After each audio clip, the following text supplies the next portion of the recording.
Os pacientes com NASH aparentemente parecem ter um microambiente mais imunossupressivo, pacientes com HBV parecem ser mais sensíveis à imunoterapia, então esse dado ele precisa ser mais esclarecido e mais, enfim, validado em estudos maiores, mas esse é um estudo, basicamente em centros chineses, de Hangzhou, que eu estava te falando aqui nos bastidores, então o som de ZH é um som de J, eu já te dei uma lição de chinês hoje aqui mais cedo, e em função disso é o que a gente imagina que vai acontecer em termos de predomínio nesse estudo. Os melhores papers publicados, interpretados a fundo por um time de especialistas em oncologia. Seja muito bem-vindo a mais um episódio do Clinical Papers Podcast.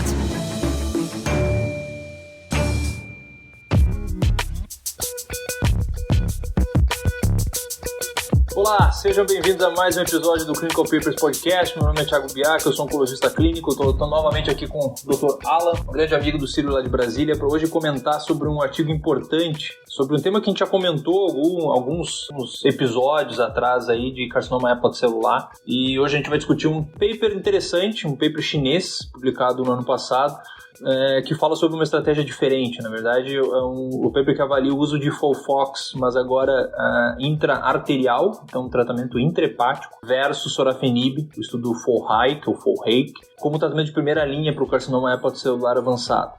Como eu comentei, então, esse trabalho foi publicado em 2021 no Journal of Clinical Oncology. Alan, quimioterapia intra-arterial, esse tema vem e volta várias vezes, né? Seja por metástase de câncer coloretal, por HCC, colangiocarcinoma. Acho que uma coisa que a gente vai comentar mais pra frente aí é que deve existir algum motivo pelo qual isso não virou. Deve, por outro lado, existir algum motivo pelo qual ainda não morreu também. Exatamente.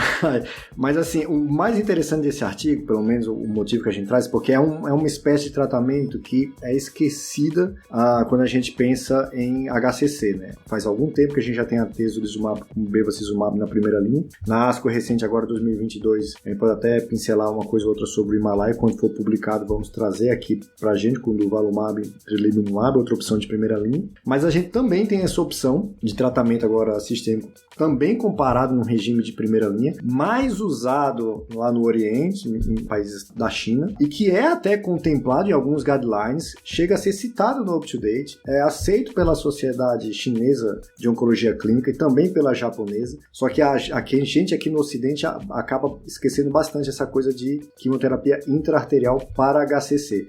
Só para não causar muita confusão para quem está ouvindo, até para os residentes que nos acompanham, uma coisa é TACE, né? Outra coisa é quimioterapia intra-arterial. TACE, vamos lembrar que a gente tem o R de embolization, né? Um dos principais componentes do TACE é você ter partículas que embolizam para causar isquemia no tumor. Então, um dos principais objetivos do TACE é diminuir o tumor, fazê-lo morrer por isquemia. Tanto é que a gente tem um blend TACE, né? Ou TAI, que seria o transarterial embolization apenas sem quimioterapia. E só para que todo mundo saiba, até hoje é difícil provar a superioridade de TACE versus a embolização sem partículas de quimioterapia também. Tem meta-análises assim, trazendo conclusões diferentes. A gente teve até uma discussão clínica recente com o Círio e Memorial, onde até comentavam que aí no Memorial usa-se mais blend TACE, vamos dizer assim, ou mais TAI, transarterial embolization, sem quimio, do que em outros serviços, justamente por ser algo que em teoria pode ser tão eficaz quanto o TACE. Mas não quero confundir ninguém, TACE é o que tem bem mais evidência de tratamento para HCC Barcelona B, né, não doença avançada. Mas só para não se esquecer disso. Até porque uma outra questão interessante que eu quero deixar bem claro antes de a gente entrar no estudo é que trombose de veia porta, que é algo que faz um paciente com HCC ser Barcelona C, ao considerar assim doença avançada, é uma contraindicação relativa a TACE. Por quê? Porque quando TACE, que é transarterial, você faz a embolização do ramo arterial, se aquele paciente também tem trombose portal, você pode fazer com que aquele fígado todo, aquela região embolizada, perca todo o seu suprimento, ou boa parte do suprimento sanguíneo. Então, você está embolizando a parte da artéria, já tem a trombose, ou seja, já está embolizado por trombose o ramo portal. Então, é uma contraindicação relativa a TACE. Não é contraindicação relativa à quimioterapia intraarterial, porque você não vai embolizar, você só vai jogar quimioterapia altamente concentrada naquele local. Por isso que para TACE, trombose portal é contraindicação relativa, mas para quimioterapia intraarterial não é um problema tão grande assim. Então é daqui que a gente vem com esse tratamento para doença avançada. A gente vai até discutir que a porcentagem de pessoas que tinham trombose portal de forma importante nesse estudo era bem alta, situação na qual o TACE não se adequa. Quando a gente fala de HCC, a gente tem essa questão da dupla circulação. Acho que essa é uma das particularidades dessa doença, desse órgão em si, a dupla vascularização, que nos permite pensar em embolização, em química intraarterial, a própria radioembolização, né, que existe também, né, com ítrio, por exemplo, que a gente vê até às vezes um sobreuso, digamos assim, pelo menos aqui nos Estados Unidos, bastante gente utilizando como tratamento de primeira linha, sem ter, enfim, tanto dado nesse sentido. Mas indo um pouco aqui para o paper, ele faz brevemente uma revisão, digamos, histórica, digamos assim, e para HCC essa revisão histórica ainda ela é relativamente fácil, né, porque as coisas começaram a mudar há relativamente pouco tempo. A gente teve aí na última década lá o surgimento do sorafenib como primeira opção de tratamento, primeira droga a demonstrar grande sobrevida global nessa doença, no estudo SHARP comparado com placebo, depois a versão asiática desse mesmo estudo também confirmando isso. Depois o estudo REFLECT foi o estudo que comparou lenvatinib mostrando ser não inferior ao sorafenib, e agora, recentemente apenas, aí a publicação do Embrave 150 mostrando aí o benefício da combinação de atezolizumab e bevacizumab versus o uso de TKI isolado em primeira linha. Um dos ganchos, digamos assim, que os autores usam nesse trabalho é, primeiro, a gente tem um grupo de pacientes que eles consideram o que a gente chama de HCC de alto risco, são pacientes que têm mais de 50% do parênquima acometido por tumor. É isso mesmo que vocês ouviram, mais de 50% do parênquima hepático comprometido por tumor, ou que tem uma trombose que eles chamam de VP4, uma trombose do tronco da porta. Esses pacientes eles foram mal em todos os outros estudos, eles foram mal nos estudos de sorafenib, eles foram mal inclusive no estudo do Embrave 150. Eu tenho esse dado aqui só para te comentar, que eu até anotei quando eles comentaram isso. No Embrave, a atualização que foi publicada esse ano mostra lá que a sobrevida global mediana do braço intervenção, que é a atezolizumab e bevacizumab, foi 19 meses, 19,2. Mas se você pega essa subpopulação de alto risco, com trombose de ramo portal VP4, que a gente chama, ou infiltração do fígado em mais de 50%, a sobrevida global mediana dessa população foi de 7,6 meses. Então você vê que cai de 19,2 para 7,6. Você vê como esses fatores prognósticos são importantes. Vai lá para baixo, né? Os melhores papers publicados, interpretados a fundo, por um time de especialistas em oncologia. E aí eles já tinham um estudo, na verdade, fase 2 desse grupo, braço único, mostrando a eficácia do uso de FOLFOX intraarterial hepático. E como você bem falou, ele já era uma estratégia que era relativamente aceita, digamos assim, pelas sociedades asiáticas, e pensando nisso eles desenharam esse estudo tentando comparar aí o uso de FOLFOX com o que era na época o tratamento padrão, sorafenib. Por isso não compararam com o uso de atezolizumab e bevacizumab. Acho que uma coisa que a gente já pode antever em sendo um estudo chinês é que provavelmente a maior parte, como a gente vai ver depois, desses pacientes eles devem ter hepatite B como causa do hepatocarcinoma, né? Parece besteira, mas tem surgido bastante evidência mostrando que talvez diferentes etiologias do HCC respondam de forma diferente ao tratamento. A gente tem os pacientes com NASH aparentemente parecem ter um microambiente mais imunossupressivo, pacientes com HBV parecem ser mais sensíveis à imunoterapia, então esse dado ele precisa ser mais esclarecido e mais, enfim, validado em estudos maiores, mas esse é um estudo, enfim, basicamente em centros chineses de Hangzhou. Eu estava te falando aqui nos bastidores, então o som de ZH é um som de J, eu já te dei uma lição de chinês hoje aqui mais cedo, e em função disso é o que a gente imagina que vai acontecer em termos de predomínio nesse estudo. Como eu comentei anteriormente, esse é um estudo fase 3, randomizado.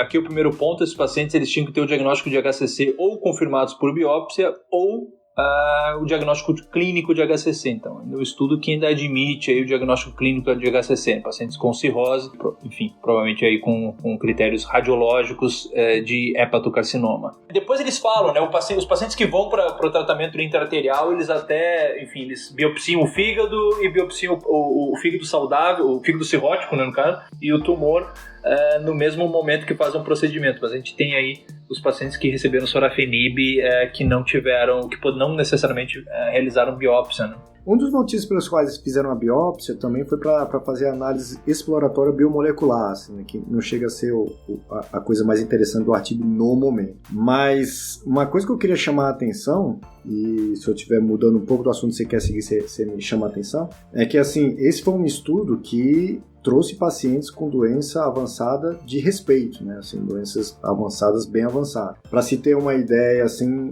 a gente vai comparar com um pouco de outros estudos, mas tem que levar em consideração que alguns estudos de primeira linha, por exemplo, excluíram pacientes com acometimento extenso do fígado, excluíram pacientes com trombose de ramo portal.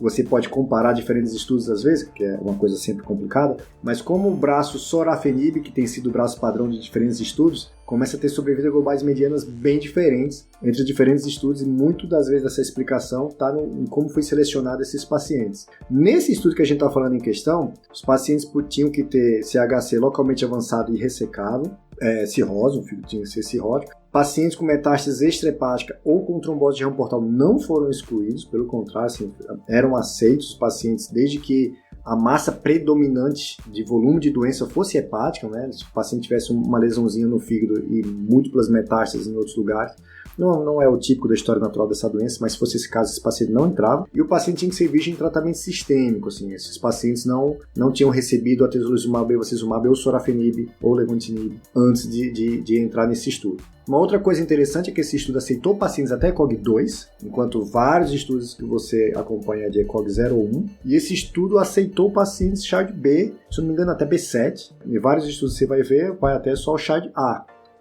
Assim, praticamente quase todos os que foram aprovados o tratamento. Então, assim, um estudo com critérios mais realísticos, assim, do que a gente vê no dia a dia. Em termos de tratamento, então, esses pacientes eles eram randomizados para receber a sorafenib na sua dose padrão, ou eles iriam para ir para o braço quimioterapia intraarterial hepática. Com FOLFOX, a dose de fluoracil era a dose habitual, que a gente está acostumado com FOLFOX, mas a dose de oxaliplatina um pouco maior, de 130 mg por metro quadrado, e a cada 3 semanas. Interessante que esses pacientes eles colocavam um catéter por radiologia intervencionista, e aí já faziam a biópsia, como a gente havia comentado antes, que é algo que historicamente, enfim, quando a gente fala dessa técnica, né, quimioterapia intrahepática, é uma discussão que já se tem de longa data, né, se isso deveria ser melhor feito por via radiologia intervencionista ou por via cirúrgica. Vários centros, inclusive aqui no Memória, existe toda uma expertise do time para fazer isso por via cirúrgica, porque, enfim, em função de estudos anteriores mostrando uma taxa de complicação relacionada ao catéter muito alta quando se fazia por radiologia intervencionista. Então, que, como a gente vai ver mais para frente, não aconteceu nesse estudo.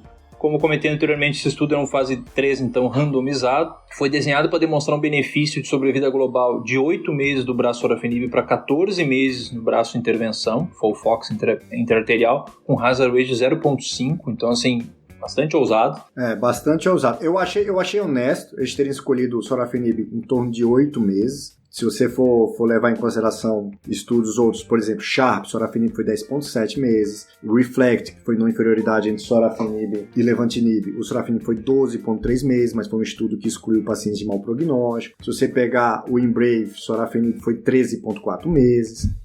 Então eles terem escolhido sorafenib 8 meses, assim, um braço curto, assim, esperando sobrevida ruim para uma população que eles pegaram de mau prognóstico, relativamente honesto. Mas perceba duas coisas aqui que a gente vai falar. Eles, na hora que pegam um braço padrão bem mal, 8 meses, vamos falar assim, e vai pegar depois o braço de intervenção, estimando aumentar para 14 meses, uma diferença bem grande, querendo um hazard ratio bem forte, de 0,5, uma das coisas que esse cálculo amostral nos traz, vai diminuir o tamanho do N necessário para mostrar essa diferença. Quanto maior a diferença que você procura, menor o tamanho amostral que você precisa recrutar. Mas no mais, assim, teve um alfa de bicaudade 0,05 e um poder de 90%, que é algo assim bem padrão de estudos fase 3. E essa questão do N acabarem trazendo esse estudo para um N um pouco menor refletiu aí na velocidade de recrutamento, né? Enfim, esse estudo conseguiu recrutar aí os 262 pacientes em 3 anos, basicamente, entre maio de 2017 e maio de 2020. Então, enfim, um recrutamento relativamente rápido para um estudo,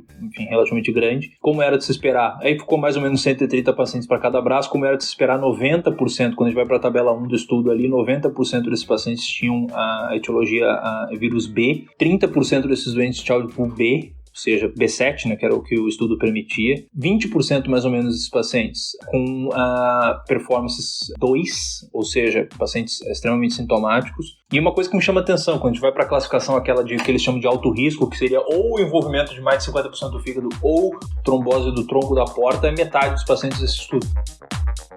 Os melhores papers publicados, interpretados a fundo por um time de especialistas em oncologia.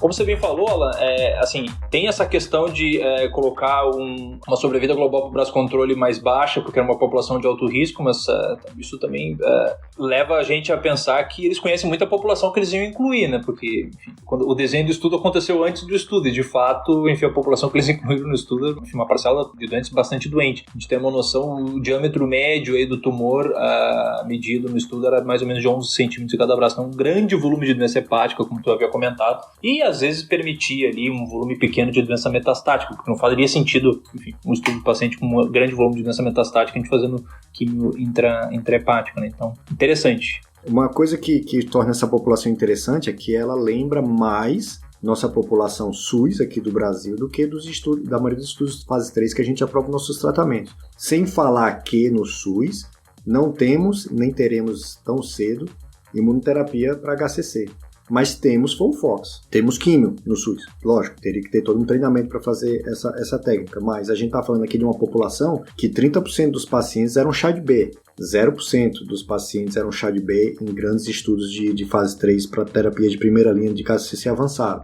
Como você bem tinha pontuado no início, a gigantesquíssima maioria era HBV positivo, né? Mais em torno de 90%. E a gente tem aqui em torno de 20% a 25% dos pacientes eram ECOG 2, outra coisa que não existe na maioria dos estudos que aprovaram opções de tratamento de primeira linha. Então, uma população, lembra mais, pelo menos, nossa população do dia a dia do SUS do que dos estudos clínicos aí que a gente está acostumado a ver. Maravilha, bem lembrado, Alan, bem lembrado mesmo. Eu espero só que no final do estudo eu não sugira que a gente insira o porte um pouquinho mais fundo para ir na perihepática. Indo para os endpoints do estudo, endpoint primário sobre a vida global. A sobrevida global no braço intervenção quimio intrahepática foi de 13,9 meses, praticamente 14 meses, e no braço controle 8,2 meses, com hazard rate de 0,4, então, e um P menor que 0,001, atingindo o endpoint primário. Então, quimio intrahepática se demonstrou nesse estudo superior ao uso do sorafenib no que diz respeito à sobrevida global. Chama atenção uma sobrevida de progressão superior, 7,8 vezes 4,3 meses, e como era de se esperar, uma taxa de resposta superior, 31% versus 1,5%.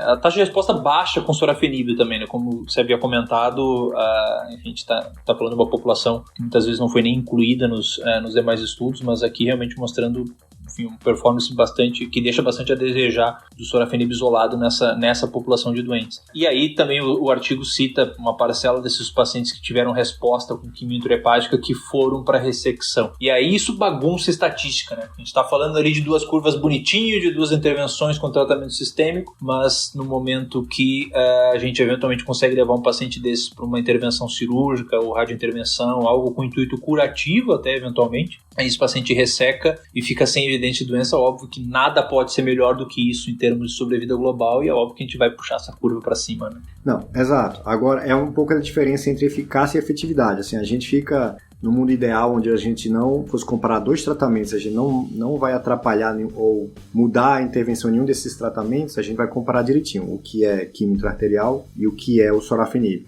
Só que no mundo real também, se você faz um tratamento que traz grande taxa de resposta, e você vai poder oferecer para esse paciente uma terapia loco-regional, até mesmo com intenção curativa, você vai fazê-lo também. Então, assim, é mérito da intervenção poder ter trazido taxa de resposta o suficiente para você oferecer algo a mais que ainda até dê chance de cura para esse paciente. O sorafenib, desde muito tempo, a gente sabe, não traz grandes, né? Não traz, na verdade, nada assim, considerado bom de taxa de resposta para HCC. Ninguém espera que um sorafenib vai dar downstage suficiente para você discutir ressecar, transplantar, fazer radioterapia, etc. dessa região. O sorafenib tende a não mudar a história natural. O que a gente vê é quando bem responde, na verdade, não é trazer taxa de resposta, é estabilizar a doença e com isso aumentar a sobrevida global quando a gente comparava com placebo ainda mais.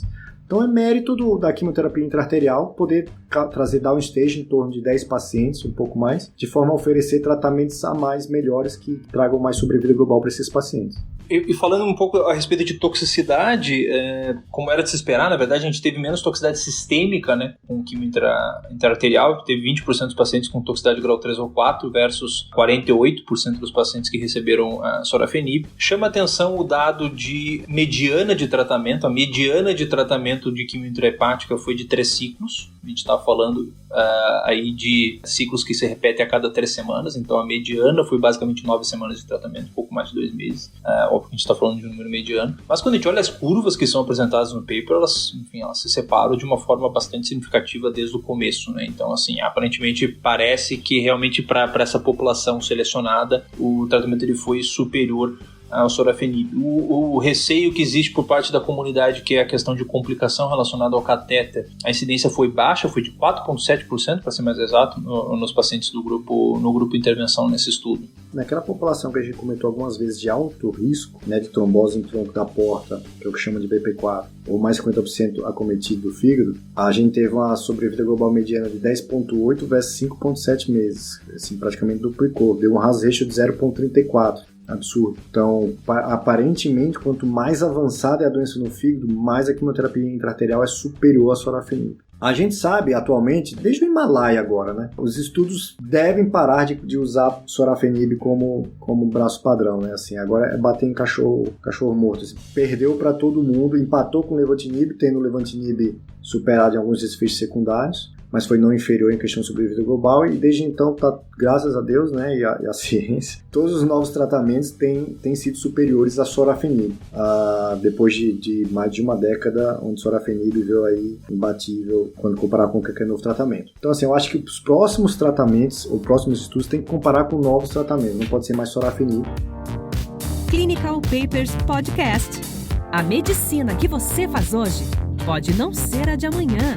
Mantenha-se atualizado com o Clinical Papers Podcast.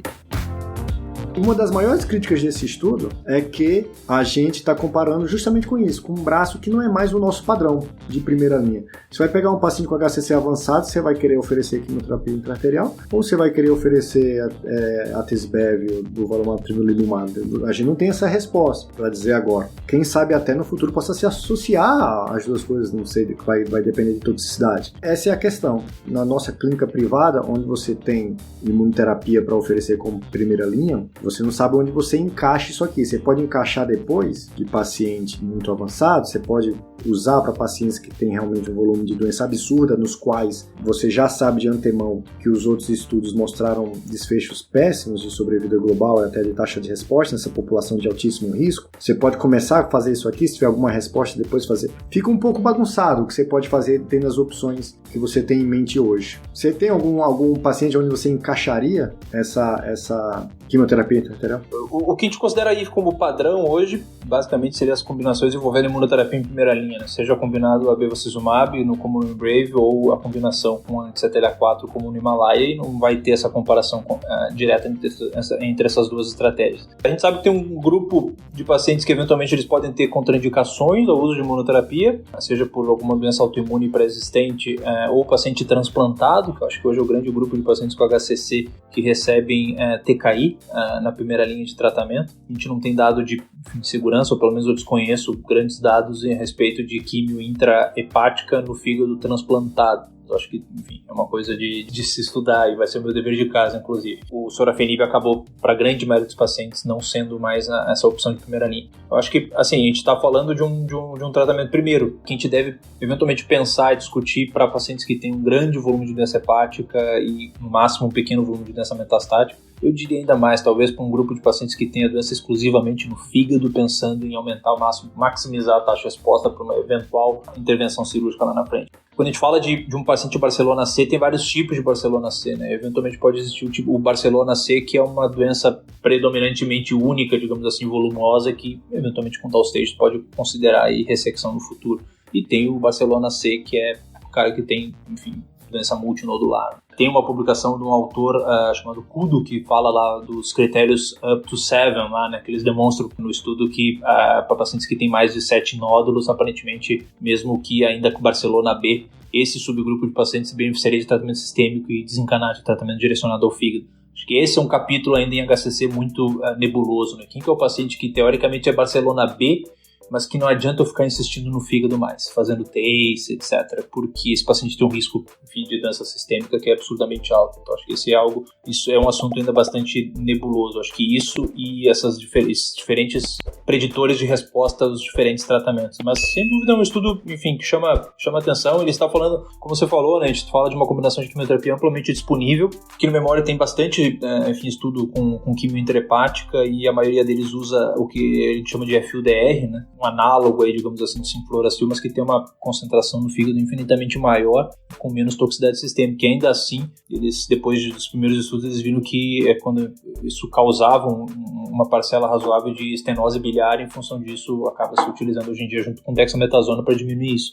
Acho que ainda dá, talvez, inclusive, tem espaço aí para melhorar, inclusive, o que a gente possa pensar de quimio intrahepática para esses pacientes, né? Mas eu acho que é algo que chama atenção numa população chinesa com alto volume de doença, e aqui doença predominantemente causada por vírus B. Nós temos esse problema, que tem que ter uma equipe com a expertise de fazer esse tipo de tratamento, essa cateterização para essa quimio. Não é rotina de países daqui, pelo menos da América Latina, de fazer esse tipo de tratamento para HCC. Você vê que esses estudos são praticamente todos asiáticos, né? Assim, a gente tem até estudo em paciente em Barcelona B comparando quimioterapia intraarterial com TACE, onde quimioterapia intraarterial foi superior a TACE, em vários quesitos, inclusive sobrevivência global. Estudo com certas críticas, por isso que a maioria dos guidelines ainda considera TACE como tratamento padrão para Barcelona B, só para não causar confusão em ninguém. É uma técnica de tratamento que não surgiu agora. Tem sido estudada, tem fase 2 para doença avançada, como a gente já apontou na introdução, tem fase 3 para Barcelona B também, e agora uma fase 3 para doença avançada. Então não é algo que surgiu do nada. Mas quando você vai levantar a literatura desse tipo de tratamento para HCC, está tudo lá na Ásia. Uma situação que, de novo, a gente tem que ter cuidado na extrapolação desses dados. Quase todo mundo com cirrose por vírus B, como você já apontou, isso pode ter algumas particularidades. E tem também o domínio da técnica, de como se manuseia esse tipo de tratamento, que a gente não tem aqui. Então, eu vejo a população brasileira com HCC avançado sendo muito mais tratada com o que a gente já tem feito, que é a tesolizumab e bevacizumab, pelo menos até sair a aprovação do DUVA com treme, que aí vai ficar essa outra pergunta aí, de qual tratamento a gente vai fazer, que a gente vai discutir isso quando for publicado, e o Himalaya vai trazer aqui para vocês. Tenho boatos aí que vai ser bem breve a publicação, né? Quando sair, a gente vai trazer. Mas é isso, assim, eu achei o artigo super interessante nesse aspecto, porque é uma taxa de resposta interessantíssima, e para esses pacientes de muito mau prognóstico, mostrou uma boa diferença em comparação com o sorafenib. E a gente tem a questão de que, assim, tem margem para melhorar ainda, né? Enfim, a gente pode discutir aí o uso combinado de tratamentos, sei lá, imunoterapia sistêmica combinado a isso, mesmo TKI combinado a isso. Então, assim, a gente tem uma margem para ser estudada no futuro à frente, né? Alan, obrigado pela parceria, sempre muito gratificante, sempre aprendo um monte contigo aqui. Hoje eu te ensinei um pouco de chinês, mas normalmente eu aprendo bastante contigo aqui. E aí já fica a nossa promessa aí, assim que sair a publicação do Himalaya, todos aqui estaremos discutindo o Himalaya em primeira mão aqui. Excelente, obrigado, um abraço. Um abraço, pessoal.